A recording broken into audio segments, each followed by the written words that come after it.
All right. Hey, friends. Despite the humorous thumbnail here, we are under a very serious situation, especially if you are in the west coast of Florida over by anywhere near the Tampa area. So I hope the thumbnail got your attention, but let's talk serious here for a minute. And this is going to be very loosely edited because I need to get this information out there fast. So it's not going to be as polished as some of my other videos. So the thing I want to talk about is, number one, if you haven't gotten out of Dodge yet and you are anywhere near Tampa, please, if it's at all possible, get inland as much as you can. I understand that many people choose not to evacuate, and I've done videos on that myself.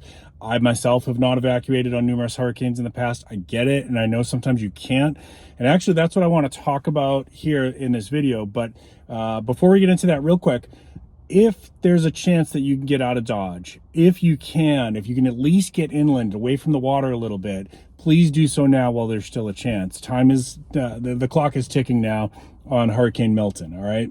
So on to the topic of today. So why do sometimes people choose not to evacuate? Now, I've talked about this a little bit before, but I know we're going to get a lot of judgy people after this storm passes. There is going to be fatalities. There's going to be a massive widespread destruction with Milton. We already know that.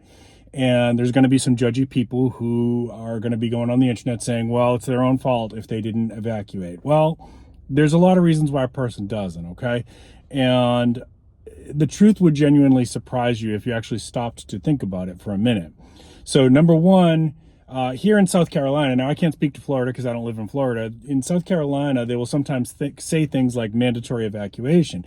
And if you're not from the area, if you're not in a hurricane-prone zone, what you might not know is, like, those are fancy words, but it's really hard to make somebody leave, right? Like, you can't really, they don't have the manpower to go door to door and pull people out of their homes who refuse to go. And then there's reasons why they might refuse to go. So mandatory, yes, depends on the area, somewhat is up to left to interpretation as to what that really means, and how, and their ability to actually enforce that. Number two, a lot of people don't think about this, but if you have pets, it is extremely hard to evacuate, right? Unless you've got a friend that's willing to say, yes, I'll take you and all your pets. Most of the hotels in the southeast area, when there's something like this going on, are going to be booked up pretty fast. And so the few that do allow pets have restrictions on them. And so if you've got like a pony or something like that, or you've got chickens, they're most likely not going to let you take those, right? So a lot of people will choose to, like me, my pets are my babies, right? So you wouldn't leave your kids behind. A lot of people feel that way about their pets, and they're just not going to leave their pets behind. That's one of the reasons, okay? Another reason is mobility and disability. Sometimes people are in a physical condition where they literally can't leave. Some people are bedbound.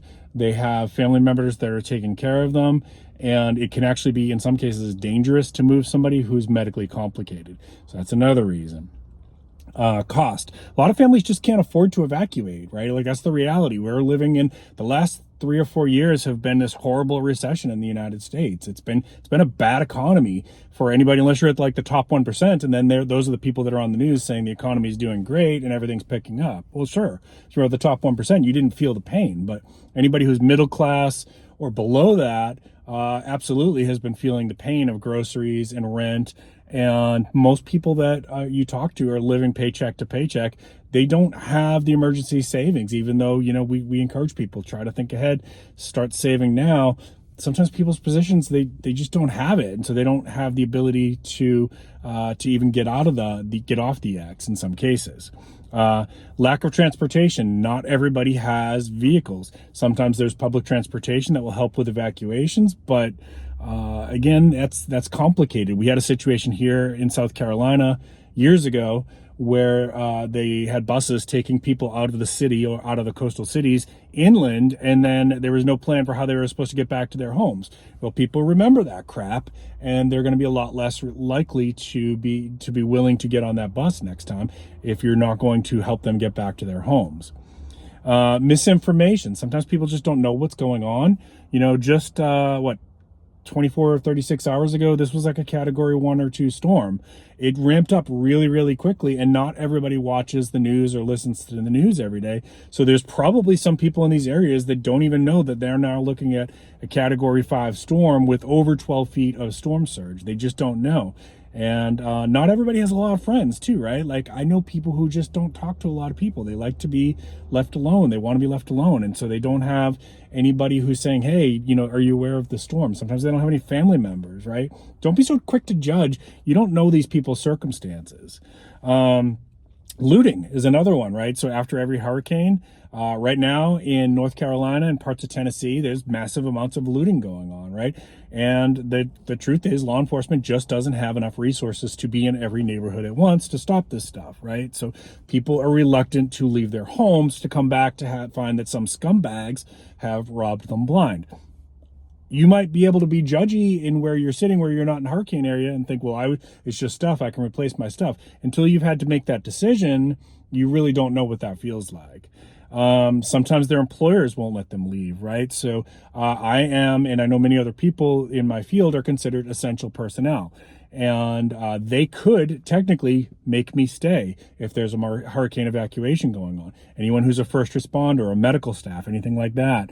Of course, anybody who works linemen, electricity, things like that. Those are generally going to be considered essential staff, and they might not be able to evacuate. Again, just because you see somebody on the news that's upset because their house is destroyed and you say, well, they should have left, you have no idea what was going on for that person and why they left. So don't be so quick to judge. Bad experiences in the past, right? So we evacuated one year for one of the storms, and we had a really bad experience with that, with finding hotels were all overcrowded. We had to stay at a place that was probably less safe than the hurricane, to be honest with you. And then the city tried to block us from getting back in, even though it was safe to do so, right? So, you know, you're at that moment, you're trying to get home to your neighbors. If some people had to leave their pony or their chickens or whatever, and they're trying to get home as quick as they can. And then the city officials are trying to block them, and they have their reasons too, safety, streets, things like that. I get it, but it doesn't feel very good when you're worried about your elderly neighbor who couldn't evacuate, and now you're trying to get home. So if you've been through something like that, yeah, you're probably going to be a little bit more reluctant to take that evacuation when it comes. Again, we talked about the traffic in the hotels, right? Like, so now, if you were trying to evacuate now, you're probably going to have to go like way past, into like deep into Georgia, maybe even to Tennessee to get out of the path of Milton if you're staying at a hotel, right? So, not everybody has the resources. Gasoline is in short supply now in Florida. A lot of places are already out of gasoline. They were a couple days ago, actually. So, like, if you have a full tank of gas, is that going to get you all the way to Tennessee? In many cases, it's not. Right. So I've also had experiences where we've evacuated because they told us like mandatory evacuation, everybody's got to get out, and it really wasn't that bad. Now, yeah, they can't predict that with complete accuracy. The weather people are fallible too, and nobody tells a storm what to do. The storm does what it's going to do, right? So it's not their fault, it's not anybody's fault, but if you've had that experience where you spent $1,000 for your family to go evacuate, and then you came back and there's a couple twigs in your yard, yeah, of course people are going to be a little bit more reluctant to drop that $1,000 next time, right? So this is going to be a bad storm, folks. I'm recording this now on Tuesday before the storm makes landfall in Tampa, and we already know there's going to be fatalities. There's going to be homes destroyed. And the last thing they need is for judgy people on TikTok or YouTube to go out there and say, well, that serves you right for living in that part of the country, or that serves you right for not evacuating. Check your judgment at the door, because I promise you everywhere in the country is having extreme weather, and it's only going to get worse. It's a matter of time before karma comes and kicks your butt. So just check that stuff at the door. You have no idea how that affects somebody when they've been going through this. For everybody else that's in the path of this storm, I pray for you. Please stay safe. This is a bad one.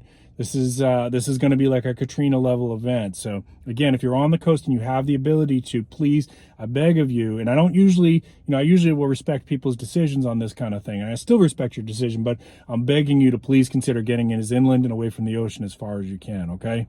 All right, folks, that's it. Like I said, this is going to be a quick one, not too polished or edited. Pray for everybody that's in the Tampa area. It's going to be bad. Pray for them, please. I beg you, if you pray. And if you don't pray, just at least send them good mental energy, and that everything that just doesn't turn out to be as bad as it looks like it's going to be, okay? Hey, keep planting your seeds, keep stacking your silver. This is Prepping with Sarge.